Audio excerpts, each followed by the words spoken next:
Fanny, napansin ang alagang Kimi kay Paulo sa alaga ng ibang girlalo. I'm overheated, can hardly sleep at night, doing crazy dreaming. You're the reason why. Hiding by the baby.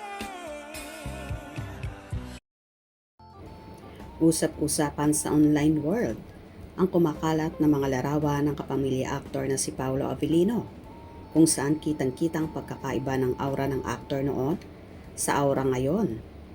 Ipinagkukumpara nga ng Fanny ang itsura ng aktor na ibang-iba daw sa pag-aalaga ng rumored kasintahan na si Kim Chiu kumpara sa mga dating nakarelasyon ng mahusay na aktor.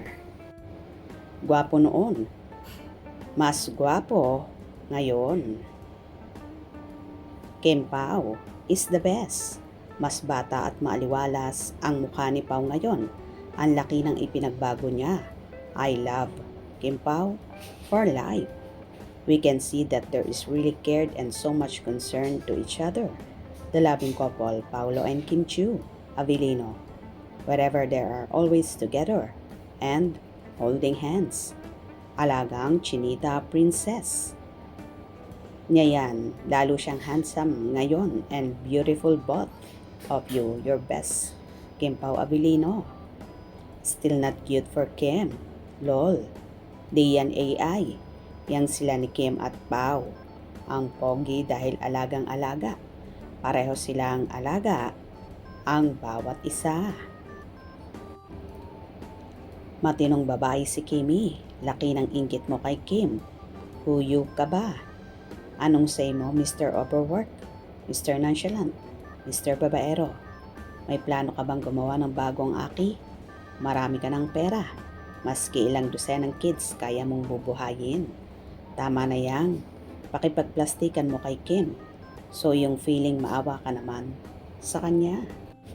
Samantala may nakakalokang bashers na kung ano-ano ang ibinabato sa aktor. At pumalag naman dito ang solid Kim Pao.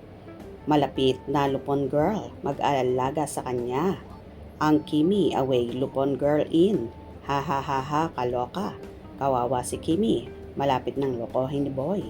Ikaw matanda ka. Buhay mo ang bantayan mo, hindi buhay ni Kim Chiu. Yang ali na yan tumatandang paurong, imbis na mag-iwan ng magandang message para kagiliwan siya at tularan ng iba. Ang ginagawa naman niya ay manira. Laking inggit mo kay Kim, baliw. Paano gugustuhin ni Pao yun? Malayo sa ganda ni Kim at malayong mayaman si Kim doon. Isa pa civil married na si Pao at Kim. Paano mangyayari yun? Tumigil kayo sa dudul-dul ng idol nyo kay Pao. Ngayon na lang talaga ala kayong magagawa dahil ayaw naman ni Pao sa idol nyong maarte. Ibang babae naman ang ginagamit nyo para masira ang relasyon ng mag-asawa nila ni Kim at Pao. Pero hindi kayo magtatagumpay na sirain sila dahil mahal na mahal nila ang isa't isa, lalo na si Pao na hindi kayang mapalayo si Kim sa kanya ng kahit ilang araw lang. Kaya ikaw basher, asikasuhin mo na lang ang pamilya mo kaysa mag-aksaya ka pa ng oras sa pangbabasya Kim Pao. Ante, maiksi lang ang buhay ng tao sa mundo. Habang pinagkakalubuan ka pa ng pagkakataong mabuhay sa mundo, magbago ka na. Sana puro kabutihan na lang ang isipin at gawin mo sa kapwa. May edad na kayo. Maging magandang ehemplo ka na lang sana sa mga nakababasa ng message mo. Huwag kang parating ganyan. Kung ayaw mo kay Kim, walang pilitan. Humanap ka ng grupo mo at idol mong makakapagpasaya sa iyo. Inggit ka lang. Very early in the morning, you look at your face at the mirror sa buhay na ibinibigay sa iyo ngayon ng Panginoon.